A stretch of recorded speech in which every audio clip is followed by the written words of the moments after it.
Olá, seja bem-vindo ao podcast Endocrino Papers. Aqui lhe mostramos como se manter atualizado em endocrinologia, mesmo que você tenha pouco tempo para estudar. Eu sou Ícaro Sampaio Eu sou Luciano Albuquerque. e o tema hoje é principais pontos da nova diretriz europeia sobre o manejo dos nódulos tireoidianos.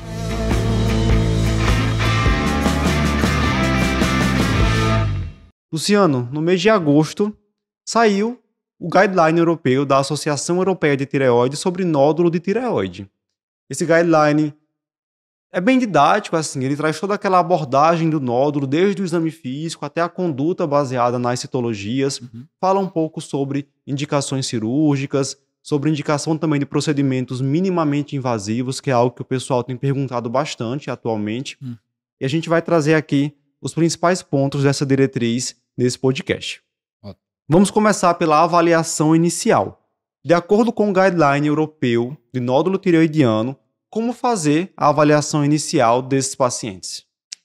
A gente, no Guideline Europeu, a gente teve uma grande felicidade, né? Que a gente teve o Congresso Latino-Americano de Tireoide, foi aqui no Brasil, lá em Curitiba, e o professor Égidos, ele veio participar do evento e apresentou, antes da publicação, os principais pontos relacionados a essa publicação, né? Então, assim, foi bem interessante, a gente teve essa oportunidade. A gente viu assim que não vai ver que não tem tanta, assim, muita modificação, mas ele faz aí um apanhado interessante com algumas atualizações de referências importantes, como até a própria mudança do Bethesda, principalmente, colocando isso, né? Então, a avaliação inicial de nódulo tireoidiano segue mais ou menos aquela recomendação que a gente já tem, né? Aquela história de você fazer o exame físico, a avaliação laboratorial e a avaliação imaginológica, né? Então, o exame físico, a anamnese e exame físico vai caber aquelas mesmas observações que a gente já faz, tentar fazer uma palpação cuidadosa, né? Se o nódulo for palpável, observar a deglutição, se é um nódulo móvel, se é um nódulo aderido, se é endurecido, tentar delimitar de alguma forma o tamanho, checar a presença de linfonodomegalias regionais, na anamnese checar fatores de risco, irradiação, faixa etária, que aí vai ter algumas interferências em relação a maior ou menor risco, e o principal exame vai ser a ultrassonografia da tireoide, vai ter uma classificação específica. No laboratório, sempre que a gente estiver avaliando, tem que checar a função tireoidiana, TSH principalmente, né? O T4 entra como um complemento, mas o principal exame seria o TSH. Tendo o nódulo e um TSH suprimido, a diretriz direciona para a cintilografia para avaliar a funcionalidade desse nódulo e complementar a avaliação hormonal com T4 livre e T3. Isso. Agora, se o TSH for normal ou o TSH é elevado, Uhum. como a gente já sabe, não há indicação de fazer cintilografia. Isso. Você falou sobre a ultrassom. Uma coisa que eu achei interessante, Luciano, é que o Euthyroides, né, a classificação que eles usam de risco de malignidade do nódulo baseado na ultrassonografia, é bem simples, né? Não tem Mas um somatório de pontos. Basicamente, se não tiver nada, Euthyroides 1. Se tiver um nódulo cístico ou espongiforme, 2. Se tiver um nódulo isoecóico ou hiperecóico, um nódulo sólido no caso, né? ele vai para 3. 3. Hipoecóico, 4, desde que ele não tenha nenhuma outra característica de risco. E aí é que vem, ele chama de Euthyroides 5 se tiver qualquer achado de risco, né? Isso. Aí é que muda um pouco em relação justamente ao que a gente sabe. A gente está acostumado com o ACR Tirades, foi original lá, né? Assim, do Colégio Americano. E ele bota aquele somatório de pontos, né? A gente até Sim. brinca com o pessoal. Se for sólido hipoecóico, ele vai ser Tirades 4, né? 2 pontos do sólido, 2 pontos do hipoecóico. E aí você tem que checar os fatores de risco, porque dependendo do fator de risco, muda um pouco a pontuação. Então, essa classificação a rigor acaba ficando muito parecida com a classificação da própria ATA anteriormente, onde ela colocava que se fosse um nódulo hipoecogênico com fatores de risco, seria aquele de muito alto risco, né? Que é o equivalente aqui ao Euthyroides 5, Sim. né? Se fosse hipoecogênico, seria alto risco. Se fosse ISO ou hiper, seria o risco intermediário. Então, ele segue muito bem ali o enquadramento da classificação da ATA, mas ele bota essa modificação. E aí tem aqueles pequenos casos particulares onde muda um pouco a classificação em relação ao anterior, né? Então, por exemplo, na classificação da ATA, era até uma crítica, se o nódulo fosse iso ou hiperecóico, Se ele tivesse fator de risco, ele meio ficava perdido ali, não se enquadrava em nada. Se ele tiver o fator de risco, seja ISO ou hiperecóico, ele vai para TIRAD 5. Sim. Então, assim, isso aí já muda de cara, né? O EUTIRAD 5, se ele tiver o fator de risco, ele vai. Independente da ecogenicidade, né? A gente sabe que tem uma especificidade, assim, a hipoecogenicidade acaba pegando muito nódulo, né? A sensibilidade maior para hipoecogenicidade. Que a maioria dos nódulos malignos são hipoecogênicos, né? E aí ele coloca basicamente 4 situações de risco para ser o TIRAD 5, né? Margens irregulares, Isso. mais alto que largo, microcalcificações ou acentuadamente hipoecogênico, né? Isso. Aí, assim, são mais ou menos os mesmos pontos que tem na classificação do ACR TIRAD, não precisa se desesperar, né? Depois a gente bota até uma figurinha lá. Acho que a gente tem uma figurinha na nossa página do Instagram. Mas aí, para você que está ouvindo a gente, você vai ter, se você tiver marcadamente hipoecogênico, isso entrava na mesma categoria da hipoecogenicidade. Então, se você tiver um nódulo sólido, marcadamente hipoecogênico, pelo americano, ele não é TIRAD 5. Pelo europeu, ele é EUTIRAD 5. Né? Então, esse grupo aí realmente tem uma diferença. A história das margens, se você tiver margem irregular, ele pontua 2 pontos. O que pontua 3 na parte de margem é a extensão extratiroidiana, né? Aqui não, margem irregular já pontua para muito alto risco. No ACR TIRADs não pontua para alto risco. A microcalcificação, sim, aí a microcalcificação acaba pontuando e realmente levando para o maior risco em qualquer uma das classificações que você for colocar, né? O formato irregular é que eu achei estranho. Né? Então, nada é formato irregular. Porque se a margem irregular e formato irregular, é a mesma coisa, né? Vai cair na mesma categoria. Mas, assim, tá Será lá que ele os quer dois. se referir aqui ao nódulo mais alto que largo, Mas o mais alto que largo é mais alto que largo. Não necessariamente ele tem margem irregular, né? Ele é um formato diferente. Mas ele não tem... Assim, eu acho que o shape margins aqui, a gente ficou meio perdido nessa classificação. Ficou meio estranho. Muito bem, então já que a gente está falando sobre classificação de risco, baseado nesse guideline europeu, quando é que eu vou indicar punção para um nódulo tireoidiano? As indicações de punção são também bem parecidas, né? O de maior risco, o 5, ele vai indicar a partir de 1 centímetro. O de risco intermediário, 1,5, 2, né? O que muda um pouquinho, porque quando a gente pega o ACR, o TIRADs 3 é 2,5, né? Se você fosse pegar muito miligrama de diferença de um para o outro, né?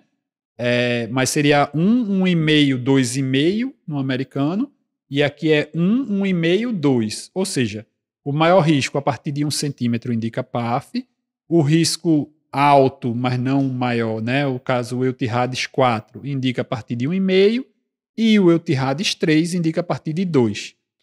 Isso também são critérios ali, né? Não existe nenhum estudo mostrando diretamente ali um dado na literatura para isso, essa relação entre tamanho e risco de malignidade, né? A gente reforça que é como se você tivesse um nódulo que você tem uma maior predisposição, assim, uma probabilidade pré-teste de ser maligno, você antecipa um pouco o exame, porque um maligno maior é de maior risco, né? Mas o nódulo em si, o tamanho não está tão relacionado a risco. Mas o ponto de corte é esse. Se você tiver um EUTIRADs 5 a partir de 1 centímetro, indica-se a PAF. Um EUTIRADs 4 a partir de 1,5 indica PAF. Um EUTIRADs 3 a partir de 2 indica PAF. Aí fica tranquilo. Maravilha. Eu acho bem mais simples essa classificação europeia, né? É mais simples, realmente. Facilita. E você acaba funcionando mais nódulos. Também. Quando se compara com a diretriz americana. Você volta um pouquinho, também, de novo, muito próximo do que era a classificação anterior da ATA, né? Certo. Luciano, uma coisa que muitas vezes gera dúvida, a gente sabe quando indicar a punção, a gente aprende isso, mas e o que fazer com aqueles nódulos que não serão puncionados? Então, sei lá, tem o EUTIRADs 3, isso, que ele não mede, ele mede 1,5 centímetro, ou seja, não tem indicação de PAF. Mas e agora? Como é que eu vou organizar com esse paciente como vai ser o segmento, em quanto tempo eu devo repetir a ultrassonografia? E a diretriz europeia, ela traz recomendações sobre esse ponto também, né? Isso. Sobre o acompanhamento do nódulo que não tem indicação ainda de punção. Como fica isso?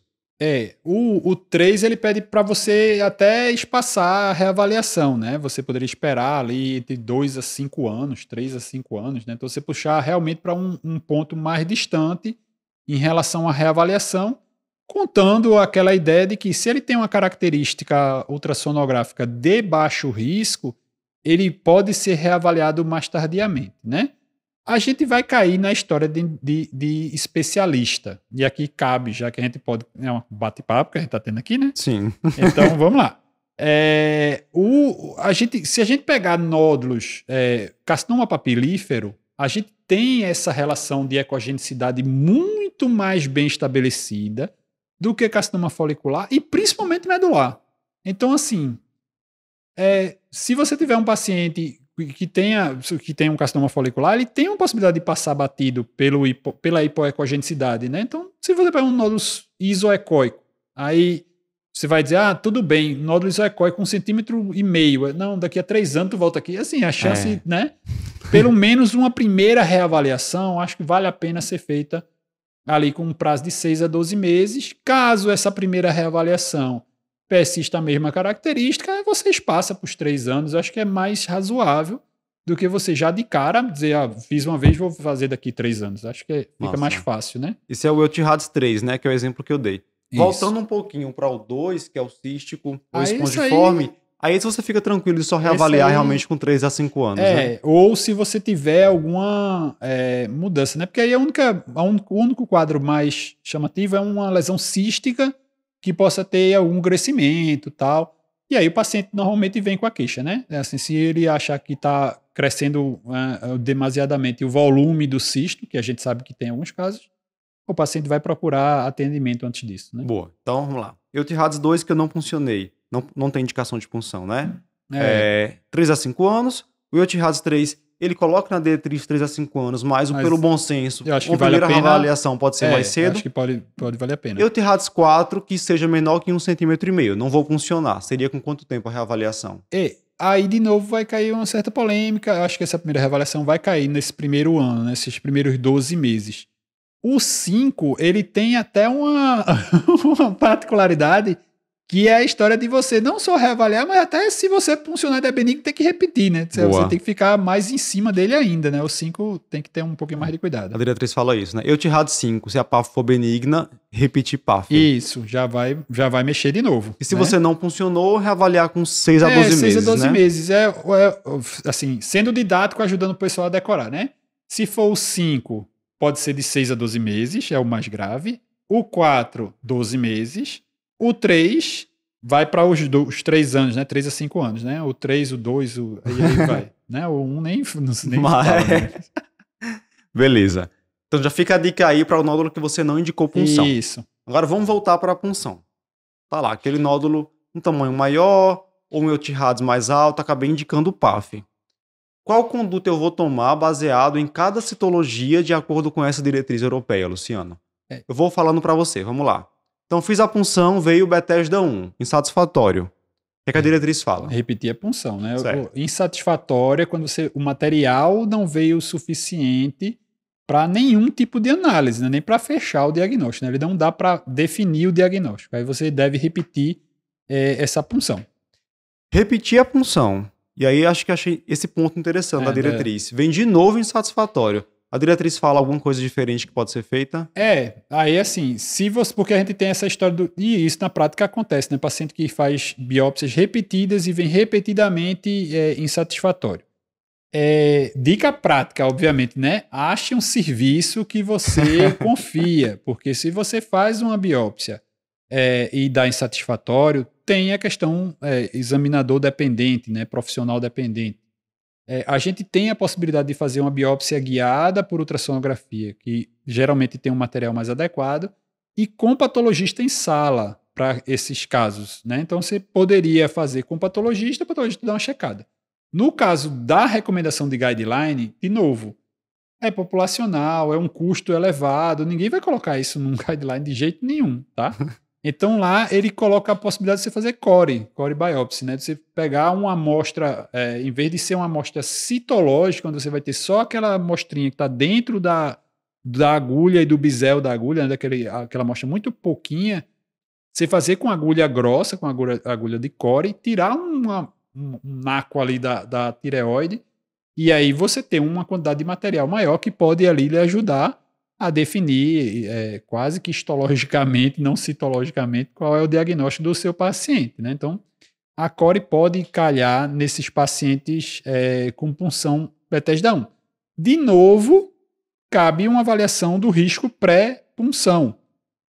Se é um nódulo, sei lá, Euthyroides 4, Euthyroides 5, onde você tem um maior risco, você vai ser mais agressivo em relação a determinar. Se é um nódulo que tem uma probabilidade muito baixa, um Euthyroides 3, um Euthyroides até às vezes 2, veio insatisfatório, sei lá, às vezes é um nódulo misto, você funciona, só está vindo líquido, esse óbvio que vai dar insatisfatório, né? Sim. Não precisa insistir em fazer outro procedimento, sei lá o quê, né? Então, considerar a ultrassom. Sim.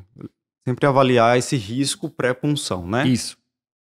Ok, Bethesda 1 resolvido. Agora Bethesda 2, velocitologia benigna, ótimo, né? Reavaliar entra naquele contexto, 3 a 5 anos.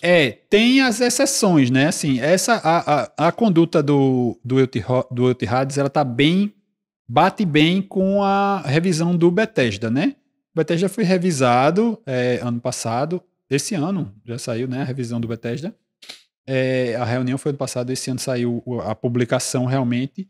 E aí ele coloca, você funcionou, deu benigno, beleza. Agora, se é um nódulo também, de novo, de alto risco, ele coloca que você deve considerar repuncionar em 12 meses, para você ter um segundo benigno, né? Assim, é extremamente controverso, mas tem essa recomendação. Então, particularmente no Euthyroides 5, né, aquele paciente que tem um nódulo com característica de risco, aí caberia uma repetição da punção com 12 meses, né, diante de um resultado benigno. Assim, seria um pouco mais agressivo, né? Para os outros, não. Aí você pode, de novo, reavaliar só 3 anos e ver como é que vai estar o padrão. Certo. A polêmica de sempre. Bethesda 3. Não, o 3, lembrando a história que mudou, né, a classificação, a lesão folicular saiu do Bethesda 3, só ficou atipia de significado determinado. Levar em consideração se essa atipia é uma atipia nuclear ou uma atipia estrutural, né? Isso tem que estar no laudo, né, Luciano? É recomendado que esteja. Se for uma alteração nuclear, teria um risco maior, né? Se você pegar um Bethesda 3, vai cair naquela mesma indicação que a gente já tem, né? Assim, a possibilidade de repetir a PAF, e nas lesões de atipia de significado determinado tem uma possibilidade de ali 30% de dar um diagnóstico definitivo. Tem a possibilidade do teste genético, né, de você fazer algum painel molecular para você avaliar o risco de malignidade. De novo, bota do lado o ultrassom e vê qual é a classificação ultrassonográfica, porque se for de risco aumentado, né, joga mais para cima. Um Bethesda 3, que você... Sempre assim, a ideia é sempre repetir esse Bethesda 3. Isso. Repetiu, vem de novo. E você tem um ultrassom, que é um Euthyroides 5, manda aí esse cara pra cirurgia, né? Manda esse cara pra cirurgia. Levar em consideração a ultrassonografia. Bethesda 4, neoplasia folicular. O 4 aí cabe essa observação, pessoal. Qual é o problema do 4? O 4 também é uma citologia indeterminada, só que não veio um pouco material, a alteração que foi vista é um pouco duvidosa. É uma lesão folicular, é uma neoplasia folicular. A neoplasia folicular não dá para você diferenciar na citologia. Então, você não adianta repetir a biópsia, tá? Assim, já é folicular. Então, se você tem uma lesão folicular, ou você joga para o painel, e aí o painel, de novo, é uma lesão Bethesda 4, mas com ultrassom bonzinho. Aí você vai dizer, então... De repente eu sou menos agressivo, vou jogar um teste molecular, porque se der benigno, eu acho que é benigno, se der benigno, ótimo, eu não opero o paciente. Se você tem Bethesda 4 com um nódulo com característica mais agressiva, maior risco de malignidade, você vai ter uma propensão maior a fazer uma cirurgia. Sim. E uma cirurgia, nesse caso, diagnóstica, né? Porque você pode fazer só a lobectomia e ver o aspecto do nódulo para determinar. Lembrar que, como a gente já comentou, no folicular, a ultrassonografia, esses critérios que a gente usa, ficam um pouco mexidos, porque assim, microcalcificação é uma característica mais de papilífero, a história de hipoecogenicidade é uma característica mais do papilífero, então a lesão folicular pode ter um aspecto ultrassonográfico não tão agressivo e ser realmente maligno, né? Neoplasia folicular, ser carcinoma folicular, né? Olha, sinceramente, assim, a neoplasia folicular, na prática mesmo, né? Esse paciente vai para cirurgia, na grande maioria a das não vezes. ser que tenha acesso a Uhum. realmente fazer um teste, né? Bethesda 5, aí... Bethesda 5 e 6, o 5 é o suspeito de malignidade, o 6 é maligno, os dois são indicativos de conduta cirúrgica, né? Fechou, certo. Então aqui a gente discutiu passo a passo de conduta baseado em cada resultado citológico. Luciano, um ponto interessante dessa diretriz, que também o pessoal pergunta muito, é sobre técnicas minimamente invasivas, né? Uso de etanol, termoablação, no nódulo tireoidiano.